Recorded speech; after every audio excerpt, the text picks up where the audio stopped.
Kohima, February 27, a 5-day-long training program for master trainers on early childhood care and education (ECCE) and foundational literacy in numeracy (FLN) got underway at Mount Tabor Retreat Centre, Kohima today. The training is being organized by Samagra Shiksha Nagaland, in collaboration with the State Council of Educational Research and Training, Nagaland. Wonthungo Tsopoe, Director of School Education, addressed the gathering as a special guest, while a keynote address was delivered by Veketulu Vehi, Senior Lecturer and Head of ECCE Cell SCERT, and the Deputy Mission Director of Samagra Shiksha Nagaland Kelika Kenye, who also chaired the introductory session, gave a brief background on the purpose of conducting the training program. Welcome all the participants and invitees to this inaugural session today. This 5 days training program is being organized by Samagra Shiksha, School Education and SCERT for the ECCE and FLN District Master Trainers. So these 5 days we look forward to have very intensive sessions here at Mount Tabor Retreat Centre, and thereafter tentatively in the month of March, from 11 to about the 16th March, the same training is planned to be replicated in the district and block level for the teachers. So that is our plan. Preparing or about to launch the ECCE curriculum in all the government schools from 2024 academic session. What an exciting it is, what an excitement it is. We're all thrilled, we're all excited to look forward that many good things happens to our children, that we build a strong foundation from here on.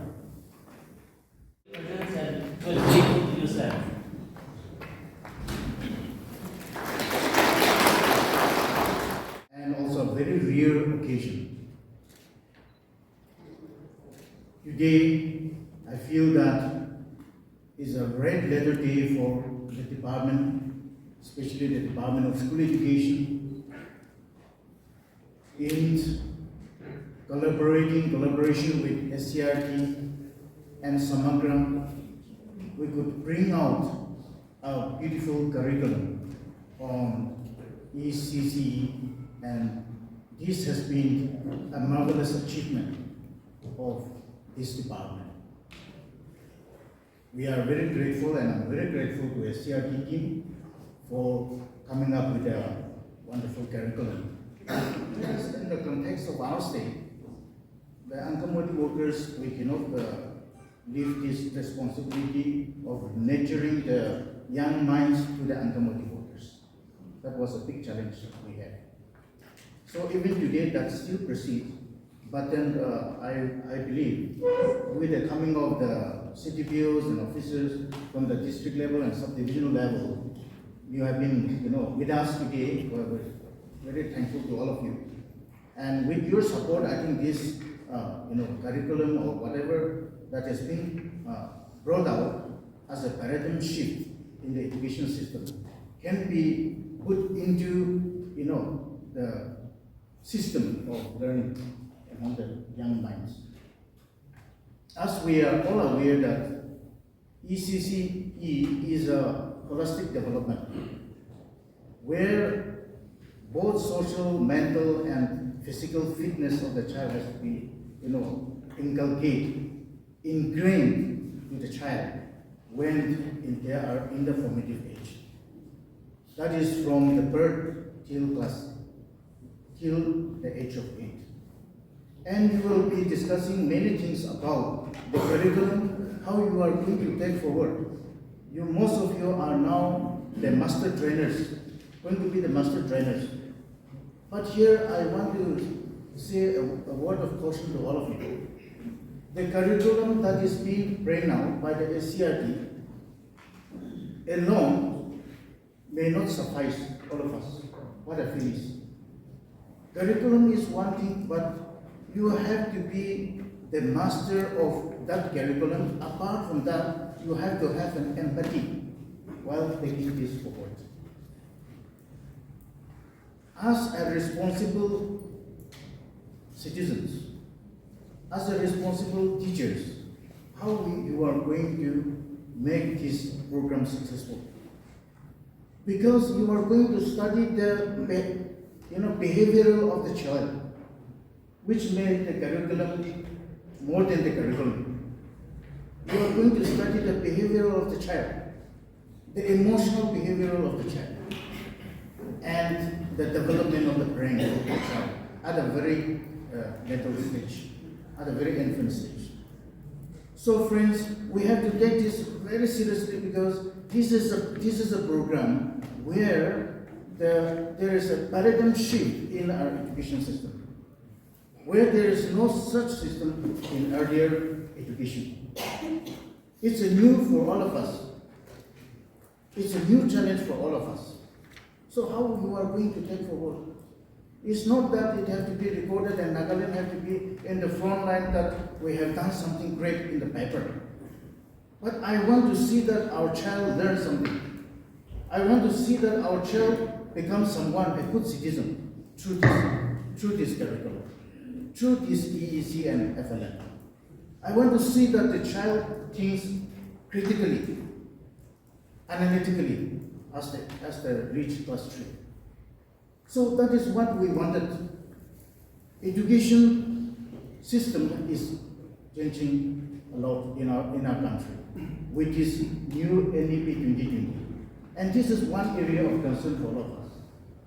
So like 3 days, 4 days or 5 days of in-house training, I think this is not enough at all. So we have to take forward even more training for the teachers so that this can be translated properly in the classroom. Because many parents may send their children to us. Many parents will not know what the child is about, what the child is learning, and especially the government schools. Many children, the proper parenting is not there. So you are going to have a lot of challenges. So how you are going to take forward and educate our teachers whom you are going to be the master trainers. So there should be no room of doubt as you impart this training. That is what I wanted to tell you. No room of doubt. You should clear all your doubts within these 5 days. So that the proper transaction of knowledge, proper transaction of learning text in the classroom. See, friends, I just want to say a few things here. In our Naga context, children never raise questions. Okay. A few days back before the exam, we had a meeting in one high secondary school. The Prime Minister's speech we attended. After that, we had an interaction with children of class 10, class 12 students. We asked them so many questions. We asked them to raise some questions. No one raised questions. That is a scenario of our state. Our children, be it in a government school or private schools, they never raise questions. Something is wrong in our education system. That is what we feel. I think we, as a parents, I think we don't give them room to speak in front of the elders. I think we don't give them freedom to speak in front of the parents when we discuss. I think that's how child somewhere they don't open up. Our children, they don't open up. They don't ask questions. Do you notice, teachers? Do you notice? If you go to outside Nagaland, children will start all kinds of questions to us, to the teachers. And we have attended so many other seminars, workshops in other states. Children started raising questions out of curiosity. Okay, they wanted to know many things. But our children, our Naga children, they don't raise any question. So this is a big question mark for all of us. Let us inculcate knowledge, learning, and give them enough space for the children raise question. I think we should do that from the formative stage, from the early stage. Then only our children can speak out what is in their mind. They never speak out. I think we are giving them only, feeding them only bookish knowledge. That is, I think, that is one factor. Family is one factor. The society is one factor. Again, the schooling system, the schools, I think we are not giving them enough space. That is why this has to be looked into with all seriousness. If we wanted to have, create a responsible citizens, proper nurturing and proper caring is prerequisite in our education sector. Teachers, you are the architect of the nations. So, as an architect of the nations, our responsibility has gone beyond the horizon. As I have said earlier, curriculum is there, but you have to tailor it and make the cloth stitch in line with what the child needs. You have to tailor it.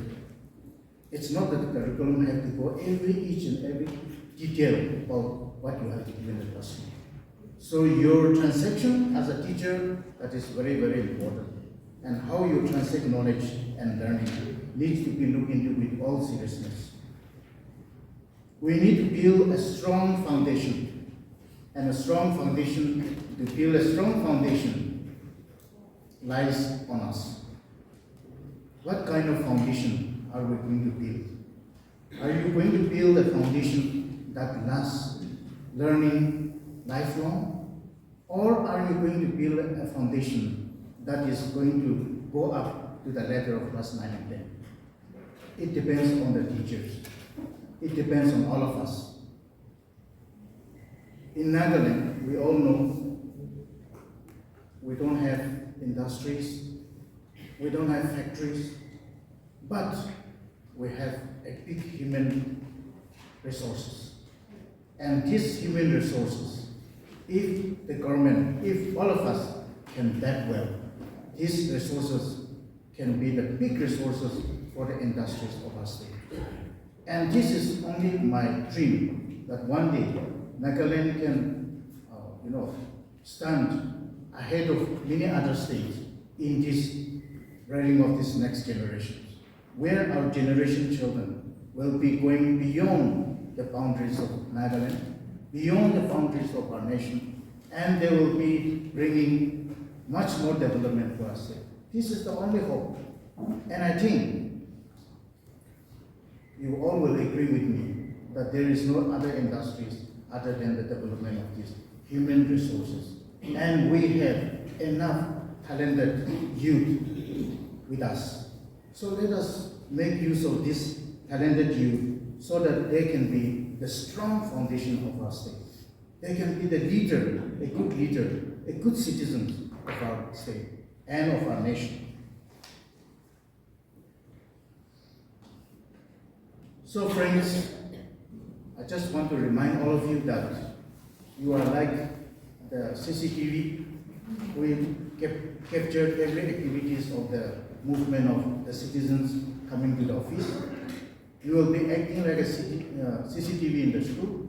You are going to captivate the emotional, the physical, and all the needs of the child. So let's hope that all of us, as a partner, will make a difference in the learning and making this education system more vibrant and robust. With few of these words, I conclude. Thank you so much.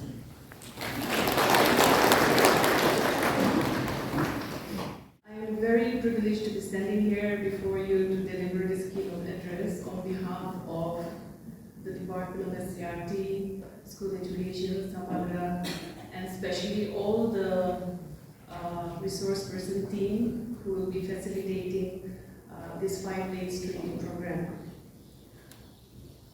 I know that all of you have come here with a rich knowledge base, with rich field experiences, and coming here only that you are here to learn something new, but we're going to learn, collaborate, and learn from each other. And as the chairman had rightly pointed out, that this is to learn more about the foundational stage education. Now, if we look at foundational stage education and what is early years, and if we rewind, go back even like about 100 years ago, I don't know when it's about 100 years, but almost a century ago, even our state, Nagaland, even before we got our statehood, the kind of education that was prevalent there was a kind of primary education that was prevalent in the state. And we also know that Christian missionaries that came to Nagaland also had so much, they have contributed so much towards education in terms of how to read alphabets or to count or to sing songs, those were some kind of primary education that was existing in our state. Also, if we look at our socio-cultural context, if we look at the cultural beliefs that we have, if we look at the cultural values that we have, we find that even though children don't go to school, such kind of values and beliefs are greatly influencing our child-rearing practices. So what is a child-rearing practice? Like, you see what values you impart to your children, and these are nothing but, some kind of early years education happening at home.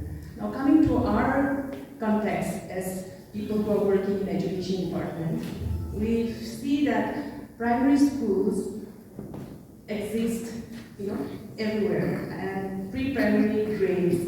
I mean, this is something that has been with our schools since even before the inception of statehood.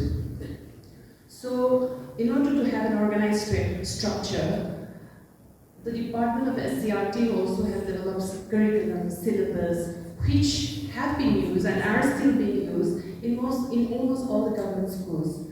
And there's going to be a shift in this approach towards the curriculum, which we will be discussing in the coming 5 days. So, as part of the curriculum development team, I would like to just give you a brief, like why we thought about having this new curriculum. So, as I said earlier, the values, the beliefs that we have, we try to foster those in our children. So, there was a family that a kind of curriculum that contextualizes, that is a contextualized curriculum, that is integrated curriculum should be developed, which we can, use it for our schools.